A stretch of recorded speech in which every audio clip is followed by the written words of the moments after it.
This is video lesson 1.4 dealing with angles, and you're going to find that probably most of this information here is stuff that you've heard before, whether it be in algebra or pre-algebra, maybe in a geometry unit or geometry chapter as you went through those. So hopefully this isn't stuff that's brand new to you. If it is, that's fine. It's a great place to be able to learn it, but I really think a lot of this will be review, and it's really just to make sure that you have these terms down so that when we reference them this year, you'll know exactly what we're referring to, you'll know exactly what they should look like, and it'll be easy for you to be able to solve problems that look like this. So again, section 1.4 is angles. You should have a new page in your OneNote notebook or a new page in just a document folder with paper called 1.4 angles. So let's go ahead and get started here with the first definition. A definition of an angle is defined as the figure formed by two rays that have the same point. So if you think back to lesson 1.2.1.3, you'll remember that a ray starts with a point, goes through another point, and continues on forever. And we named that by the first letter it starts with and then the second letter that it passes through. So this would be ray AB. So a figure formed by two rays that have the same endpoint. All right, so AB and then ray maybe AC. So ray AB and ray AC combine at the vertex, this point where they combine, where they connect. We call that a vertex point, point A. This would make angle BAC. You could also name it angle CAB. All right, but please make sure that your vertex angle is always in the middle of your other three letters. We always name an angle with three letters. Sometimes you can name it with one letter, but we want to be as specific as possible, and so that's why we're going to use three letters here. That way, when you're talking about a diagram with multiple angles in it, you don't just say angle A, and you don't exactly know which angle we're referring to. So if we call it BAC or CAB, you know that I'm referring to this angle right here. Now notice this does not have a reference of terms of degrees, and that's okay. We can name an angle just by its size and just by its shape. Now, if it does have degrees, that's when we start talking about here with these types of angles. So if we're talking about the types of angles, an acute angle is always less than 90 degrees.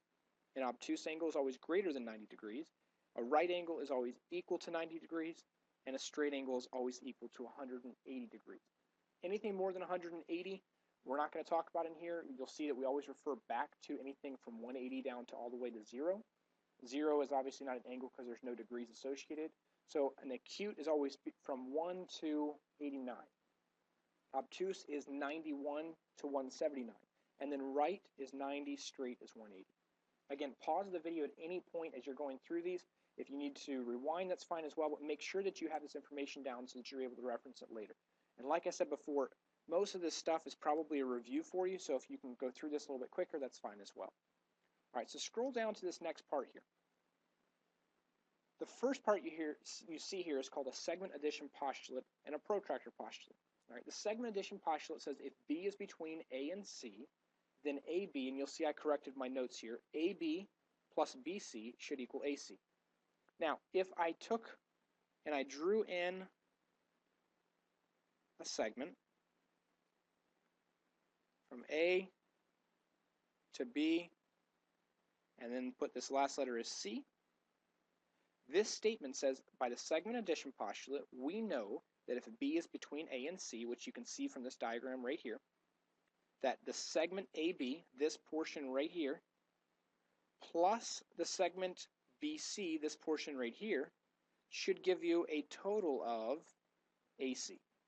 By looking at that diagram, you can see that's a pretty straightforward postulate. And we know that postulates are something that we don't necessarily need to have proof for. They're something that we can use under the assumption that we know that this is going to be true. It's more of a common sense statement. Protractor postulate is as follows. It's a similar idea. It's kind of implied. Protractor postulate says if point B lies in the interior of angle AOC, then the measure of angle AOB plus the measure of angle BOC equals the measure of angle AOC. So we draw in our angle AOC with two rays like we talked about before in order to make an angle where O is our vertex angle. And what this says here is if point B lies on the interior is on the inside right here. And so I'm going to put B, it doesn't really matter. Actually, you know what? I'm going to make it a little bit more extreme. so it doesn't look like it's quite half. We'll make this point B, and then we draw another ray through this. It says that point P lies in the interior of AOC. It's on the inside of angle AOC. Then it says the measure of angle AOB, this little angle right here, plus the measure of angle BOC, this angle right here, should be the total of the entire thing, which definitely should make sense. If we gave those values, let's give this first angle, angle AOB, 30 degrees. Angle BOC, we'll call it 50 degrees. Again, these are just made up values. I'm not looking at them and knowing exactly how many degrees they are. We're just saying, okay, if we gave these a value of 30 and 50, then we know that angle AOC, the entire angle, should be a total of these two values added together. The sum of those two angles, the sum of the first angle and of the second angle. Let's try this again. There we go. Should be the total of angle AOC. All right, the next part here says if AOC is a straight angle and angle B is any point not on AC, then the measure of angle AOB plus the measure of angle BOC should be equal to 180.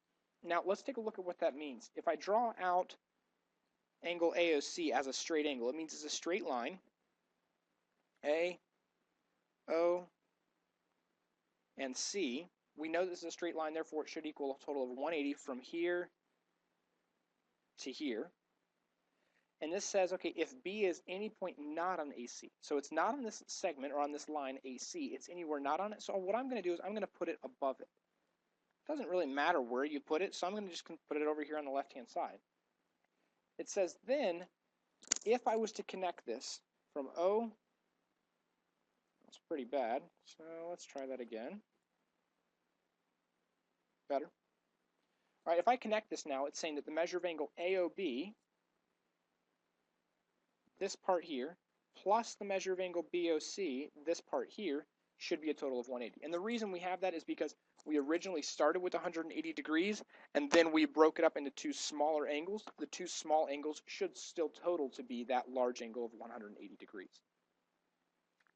All right, let's see here. I believe there's one more slide that's associated with this. Let me make sure that we don't have any more. Perfect. So we've got three more definitions: congruent angle, adjacent angle, and bisector. Now, congruent angle is defined as angles that have the same measure. All right, and really what we want to say for a congruent angle, to be more specific, is angles have the same measure, but they don't have the exact same value, or they're not given an exact same value. But what we know about them is that they're going to be identical in terms of their shape. So if I have an angle, we've been using A, B, and C a lot. Let's change the color here as well to make this a little bit easier to read. Maybe this won't be easier to read. We're going to call this angle C, A, B, making it spelled cab. Yep, okay, I'm pretty creative here. And we'll make this angle DEF. All right, if these are in fact congruent angles, it means that I should be able to pick up this angle right here and drop it on top of the other angle. Now you can see that mine's off a little bit. So what that would mean is that these are not congruent angles.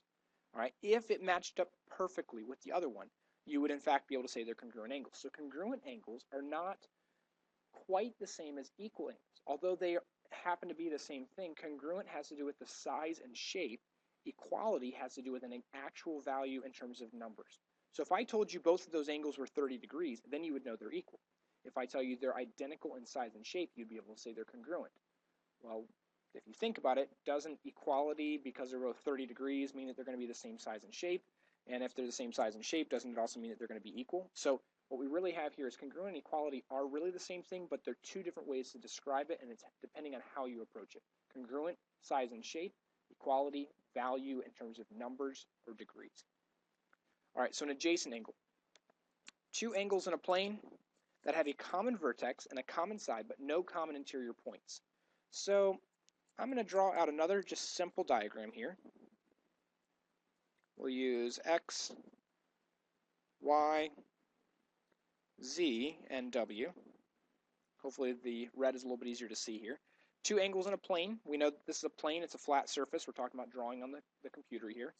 That have a common vertex and a common side, but no common interior points. So let's look here. Angle XYZ Again, label this with 3 letters. Okay, angle XYZ and angle WYZ. Notice with both of these, they both have a common segment, the segment YZ, and they both have a common vertex point with letter Y. They both are around Y, so this angle has a vertex of Y, and this angle has a vertex of Y. And they share a side. It says it has a common vertex and a common side, but no common interior points, meaning Z can't be in here somewhere and in here somewhere. Z is a part of the segment over here, so they don't have a point. If point B was right here, that would not be over here in angle ZYW or WYZ, depending on how we named it. So what we're seeing here is that they share a side and they have a common vertex. This is what we call adjacent angles. And you've heard of the idea of it being adjacent to someone before. It basically means being next to. And so that's what we're talking about here with these two angles, is that they're next to each other. All right, this last piece, dealing with the bisector, is defined as the ray that divides the angle into 2 congruent segments. So if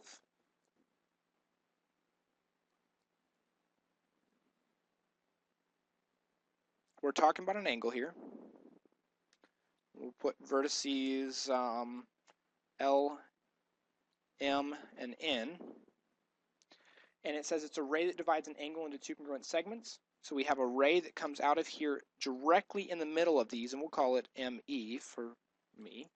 So I'm dividing LMN into 2 congruent angles. We started with an original angle. Let's just say this original angle was 40 degrees. So LMN, the measure of angle LMN, is equal to 40 degrees.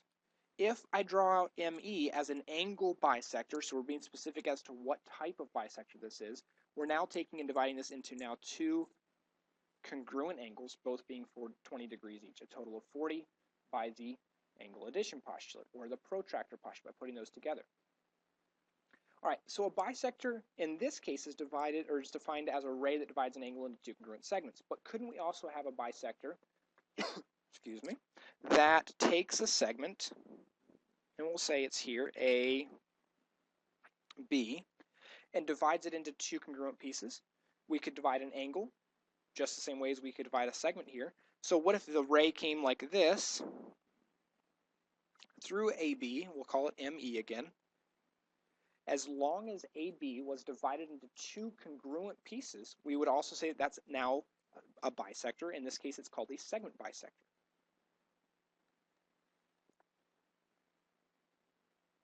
So what happens, because it's a segment bisector, is it now cuts this into 2 congruent pieces. We'll call this O. So BO and AO are notated by these little dashes, saying that they are now congruent in terms of their length. So a bisector can be multiple pieces. It can divide an angle. It can also divide a segment, but it cannot divide a ray or a line. And we're going to talk about this more in class when you come into class the next day. So that concludes section 1.4 notes.